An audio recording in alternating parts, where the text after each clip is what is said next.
देखिए आज हम प्रश्नावली 3.2 के प्रश्नों को हल करेंगे, जिसमें पहला प्रश्न जो है उसके 6 भाग है और इसको हमें प्रतिस्थापन विधि से हल करना है। दो चर वाले रैखिक समीकरण दिए गए हैं और प्रतिस्थापन विधि से इनका हल ज्ञात करना है।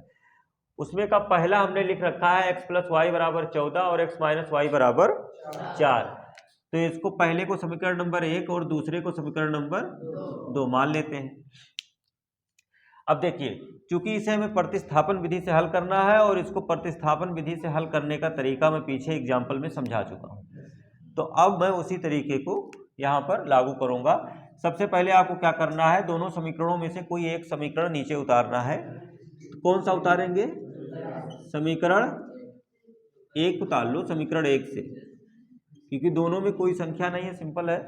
तो समीकरण 1 से ये x + y = 14, तो x बराबर 14 - यहां हमने x का मान y के पदों में ज्ञात कर लिया है। प्लस y बराबर के उधर गया, 14 - y हो गया। अब ये जो x का मान आया है इसको हम किस पे रखेंगे? x का मान समीकरण 2 में रखने पर। देखो, जब हमने पहला उतारा तो x का जो भी मान आया उसे समीकरण 2 में रखेंगे। अगर दूसरा उतारेंगे तो जो भी मान होगा उसे पहले में रखेंगे। तो x का मान समीकरण 2 में रखने पर ये x बराबर कितना आया है? 14 - तो x की जगह पर कितना रखोगे? 14 - देखो ये x है ना समीकरण नंबर 2 में, तो इसकी जगह पर 14 और ये माइनस y जो लिखा हुआ था ऐसे है बराबर 4 -y जुड़ के -2y बराबर 4 और ये +14 बराबर के इधर जाएगा। तो बराबर के एक तरफ से दूसरी तरफ किसी संख्या को जब ले जाते हैं तो उसके सामने जो भी चिन्ह होता है वो बदल जाता है। यहाँ 14 के सामने कोई चिन्ह नहीं है, इसका मतलब प्लस है, तो दूसरी तरफ जाएगा तो माइनस हो जाएगा। ये -2y बराबर 14 - 4 है, घट जाएगा। 14 में से 4 घटेगा तो -10 बचेगा, क्योंकि बड़ी संख्या 14 है, उसके सामने चिन्ह माइनस है। माइनस माइनस दोनों तरफ से कट गया, 2 × 1 = 2, 2 × 5 = तो y बराबर 5। ये y का मान आ गया। y का मान समीकरण किसमें रखोगे? जो भी मान आएगा यहां पर उसको समीकरण 3 में रखना है। y का मान समीकरण 3 में, जब y का मान समीकरण 3 में रखोगे तो x बराबर 14 - 5, y की जगह पर 5, तो x बराबर 14 में से 5 घटाओ, कितना बचा? 9। x का मान आ गया 9 और y का मान आ गया 5। इस तरीके से ये हल हो जाता है। अब देखो दूसरा, यहां पर इसका जो दूसरा भाग है इसमें हमें दिया गया है s - t = 3। s - t बराबर, ये पहला समीकरण है, और दूसरा समीकरण s/3 + t/2, s बराबर 6, समीकरण नंबर 2। ये दो समीकरण हमें दिए गए हैं और इसको प्रतिस्थापन विधि से हल करना है। बताओ इसमें समीकरण 1 उतारूं या 2 उतारूं? तो लिखो समीकरण 1 से s - t बराबर 3, तो s बराबर t इधर चला जाएगा तो 3 + t, समीकरण नंबर s का मान समीकरण 2 में रखने पर। जब s का मान समीकरण 2 में रखोगे तो ये s लिखा हुआ है, यहाँ s की जगह पर क्या लिखोगे? 3 + t और बटे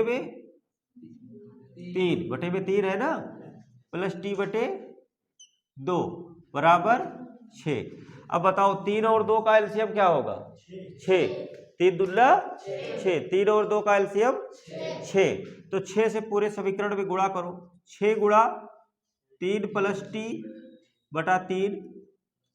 ये 6 से गुणा क्यों कर रहे हैं? ताकि ये बटे के नीचे जो संख्याएं हैं ये कट जाए। 6 से गुणा करो, 6 × t/2 बराबर 6 गुणा, अब देखो 3 दूना 2 तिया 6, 2 यहाँ बचा, 2 का इस ब्रैकेट में गुणा कर दो तो 2 तिया प्लस 2t के गुणा 2t, 3t के गुणा 3t, छो। अब देखो 2t और 3t 5t, 36, और प्लस 6 जब इधर जाएगा तो 5t बराबर 30, 5 छक तो t बराबर t बराबर, ये t का मान आ गया। अब इसके बाद यहां से कर देते हैं t का मान समीकरण नंबर 3 में, t का मान समीकरण 3 में रखने पर t का मान 6 आया है, तो s बराबर 3 प्लस t की जगह पर 6, तो s बराबर 6 3, s बराबर 9, t बराबर 6। इस तरीके से ये भी हल हो जाता है। इसे दोनों नोट करिए, फिर अगला बताते हैं। देखिए अब इसका तीसरा भाग है 3x माइनस वाई बराबर 3 और 9x माइनस 3y बराबर 9। इसको हल करेंगे। समीकरण 1 उतारें या 2? तो लिखेंगे समीकरण 1 से 3x माइनस वाई बराबर 3। बताओ यहाँ x का मान निकालें, y का किसका निकालें? देखो अब सुनो मेरी बात, मैं यहां बता रहा हूं। जैसे मान लो y का मान निकालना चाह रहे हो, है ना, तो माइनस वाई बराबर 3 माइनस 3x, ये तो लिख दिया इसे ना, लेकिन ये माइनस वाई आ गया, तो फिर ये माइनस इधर ले जाना पड़ेगा। हटाओ इधर से, माइनस इधर जाएगा तो ये माइनस में हो जाएगा, इसे ये प्लस में है ना, तो इसके सामने, और ये माइनस में है तो प्लस 3x, समझे? अच्छा इसको थोड़ा और अच्छे से लिखो, तो y बराबर 3x माइनस 3, ये समीकरण नंबर 3 बता। तो आप या तो x का मान निकाल सकते थे, बटे में आ जाता 3, और नहीं तो फिर जब y का मान निकाल लो तो जब इसके सामने माइनस लगा रहे तो इस माइनस को भी दूसरी तरफ ले जाना पड़ेगा। इस तरीके से आपको सही तरीके से लिखना होगा, नहीं केवल माइनस में ही रहने दो तो फिर गलत हो जाएगा, है। तो अब y बराबर 3x माइनस 3 आ गया है, तो y का मान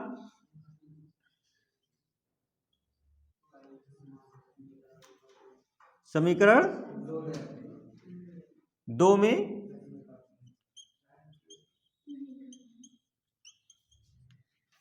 समीकरण 2 9x माइनस 3 और y की जगह 3x माइनस 3 बराबर 9, 9x minus 3 त्रिक्का 9x minus minus plus 3 त्रिक्का बराबर 9, ये 9x 9x कट गया।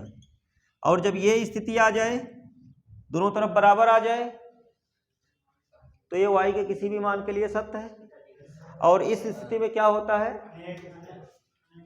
जो दिया गया समीकरण युग्म है उसके अपरिमित रूप से अनेक हल है। तो क्या लिख देंगे, अतः समीकरण युग्म के अपरिमित रूप से का लिखो, का अपरिमित रूप से अनेक हल हैं या होंगे। ठीक, जब ये स्थिति आ जाए कि दोनों पक्ष बराबर आ जाए, यहां y बचा ही नहीं, तो y का कोई फिक्स वैल्यू मिला नहीं आपको कि y का मान इतना है, तो इस स्थिति में कहते हैं कि अपरिमित रूप से अनेक हल है। अच्छा अगर ये दोनों बराबर ना आया होता, y कट गया होता, तब कोई हल नहीं होता। उदाहरण में बताए ना, इस प्रकार का उदाहरण था। तो ये हो गया, यहां पर इसे छोड़ दोगे। इसका चौथा भाग, चौथे भाग में आपको दिया गया है 0.2x plus 0.3y, 0.2x plus 0. बराबर 1.3, समीकरण नंबर 1। या इसको थोड़ा सा आप ऐसे करके लिख लीजिए, ये देखो पॉइंट के बाद एक अंक है, दशमलव के बाद एक अंक है, यहाँ भी दशमलव के बाद एक अंक है, यहाँ भी दशमलव के बाद एक अंक है, तो ये सब दशमलव हट जाएगा। ये क्या हो जाएगा, 2x प्लस 3y बराबर समीकरण नंबर 1। और दूसरा क्या दिया गया है, 0.4x प्लस 0.5y बराबर 2.3। तो इसको लिख सकते हैं 4x। ये तभी हो सकता है जब दशमलव के बाद के अंक क्या हो, सभी में बराबर हो। एक एक अंक है तो सबके नीचे बटे में क्या आ जाएगा, 10, दशमलव हट जाएगा, 10 से गुणा करेंगे तो पूरा कट जाएगा। 4x प्लस 5y बराबर 23, समीकरण नंबर 2। ठीक, अब यहां से इसे हल करते हैं। हल ही तो कर रहे थे, देखो समीकरण पहला उतारें या दूसरा, समीकरण नंबर 1 उतारें या 2, कोई भी उतार लीजिए, दोनों में x और y के साथ संख्याएं हैं। समीकरण 1 से 2x प्लस 3y बराबर 13, तो 2x बराबर 13 माइनस 3y, तो x बराबर 13 माइनस 3y बटा 2। समीकरण नंबर x का मान समीकरण 2 में, जब ये x का मान समीकरण 2 में रखोगे तो समीकरण 2 ये है, यहाँ है 4, 4 गुणा x की जगह पर लिख दो 13 माइनस 3y बटा 2 प्लस 5y 2 चौक 8, और 8 का इसमें ब्रैकेट में गुणा कर दो। 8 और 13 का गुणा कितना हो जाएगा, 13 अट्ठे, 13 अट्ठे, पहाड़ा ही नहीं याद है किसी को। अच्छा, यही गलत हो गया, 2 एकम 2, 2 दूना 4, 8 कैसे आ गया था। तो 2 और 13 का गुणा, 13 दूना माइनस 2 तिया 6y प्लस बराबर, तो ये 26 जो है ना बराबर के उधर जाएगा, और ये माइनस 6y प्लस 5y, इसमें से घटेगा तो क्या बचेगा, माइनस y, और फिर माइनस y बराबर 23 माइनस 26, तो माइनस y बराबर माइनस 3 माइनस माइनस, तो y बराबर, y का मान आ गया 3, और ये y का मान कहाँ रखोगे, समीकरण नंबर 3 में। तो यहां लिख दे रहा हूं y का मान समीकरण 3 में रखने पर, जब y का मान समीकरण 3 में रखोगे तो x बराबर 13 माइनस 3 गुणा y की जगह पर 3 बटा 2, तो x बराबर 13, 3 त्रिका बटा 2, x बराबर 13 माइनस 9 4 बटा 2, 2 एकम 2, 2 दूना, तो x बराबर, x का मान 2 आ गया, y का मान, तो इस प्रकार ये हल हो जा रहा है। इसे नोट करिए, फिर आगे के बताते हैं। देखिए प्रश्न 1 का 5वां भाग, जिसमें आपको दिया गया है √2x प्लस √3y बराबर 0 और √3x माइनस √8y बराबर 0। तो यहाँ पर समीकरण 1 उतार लेंगे। समीकरण 1 से √2x प्लस √3y बराबर 0, ये x और y अंडर रूट से बाहर है, तो √2x बराबर माइनस √3y, तो x बराबर माइनस √3y बटा √2, ये मान आ गया किसका, x का। इसे समीकरण नंबर 3 मान लीजिए, और यहाँ लिखिए x का मान समीकरण 2 में x की जगह पर रखो √3, तो ऐसे लिखो, और x की जगह पर लिखो माइनस √3y बटा √2, उसके बाद माइनस √8y बराबर 0। तो देखिए ये प्लस में है और ये माइनस में, तो प्लस माइनस √3 और √3 का गुणा 3 y बटा √2 माइनस √8।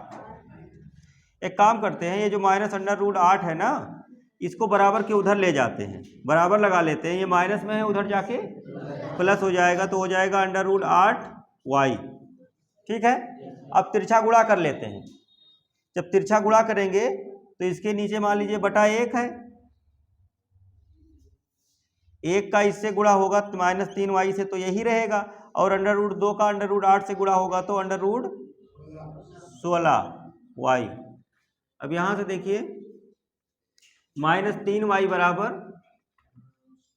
√16, मतलब 16 का वर्गमूल चाहिए। 16 का वर्गमूल 4y, तो ये -3y और इधर लाओ तो माइनस बराबर, तो -3 -4 -7y बराबर 0, तो y बराबर 0 बटा माइनस, तो y बराबर 0 बटे के ऊपर 0 है, नीचे कुछ भी हो, 0 के अलावा, नीचे 0 के अलावा कुछ भी हो तो क्या आएगा, 0 ही आएगा।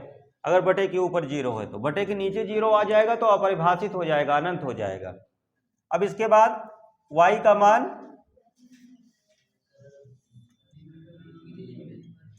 मान, समीकरण 3 में, जब y का मान समीकरण 3 में रखोगे तो x बराबर -√3 गुणा y का मान 0 बटा √3, तो ऊपर 0 हो जाएगा और बटे में √3 रहेगा, तो कुल मिलाकर के ये भी क्या आ जाएगा, 0, क्योंकि बटे के ऊपर 0 है तो पूरा ये 0 ही हो जाएगा। तो x बराबर 0, y बराबर, यहाँ पर दोनों के मान 0 0 आ गए। इसे नोट करिए, फिर इसका आखिरी भाग देखते हैं। ये प्रश्न 1 का 6वां भाग है और आखिरी भी है। इसमें आपको 2 समीकरण दिए गए हैं बटे में, समीकरण 1 और समीकरण 2 हमने मान लिया है। यहाँ पर समीकरण नंबर 1 हम उतार लेंगे। समीकरण 1 से 3x बटे 2 -5y बटा 3 बराबर -2। अब यहाँ पर हमें x या y का मान निकालना है, x का मान निकालेंगे तो देखो कैसे। ये 3x बटा 2 इधर ही रहने देंगे, बराबर -2, या ऐसा करो, ये -5y बटा 3 है, बराबर के इधर ले जाओगे तो +5y बटा 3 हो जाएगा, और ये जो -2 है ऐसे लिखा रहने दो। अब इसके बाद में 5y 3 दूना 6 बटा 3, और यहाँ 3x बटा 2, तो x बराबर ऐसे होगा कि ये 5y -6 बटा 3 है, और ये जो 3 बटा 2 है जब इधर जाएगा तो ये 2 बटे 3 हो जाएगा, गुणे में आ जाएगा 2 बटे 3। तो एक काम करते हैं, इसको ऐसे रहने देते हैं, x बराबर 2 बटा 3 और ये 5y -6 बटा 3। ये समीकरण नंबर 3 मान लेते हैं। x का मान समीकरण 2 में रखने पर,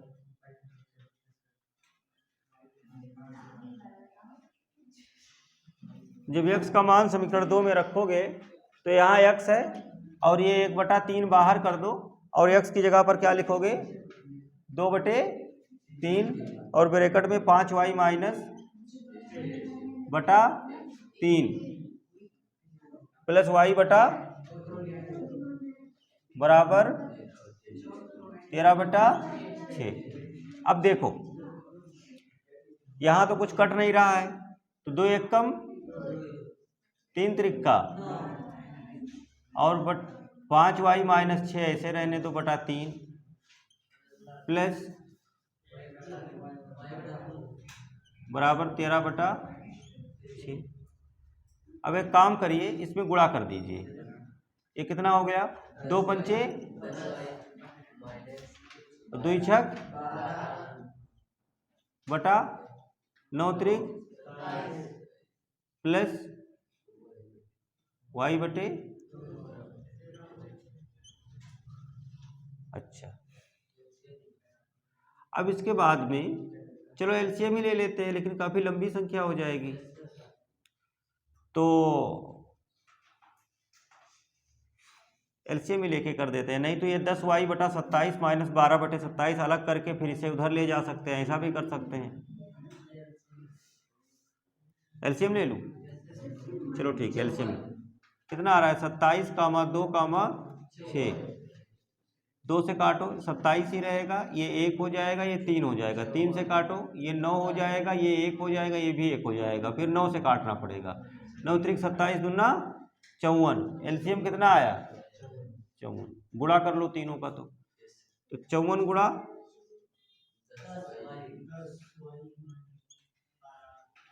27, 54 गुणा बटे 2,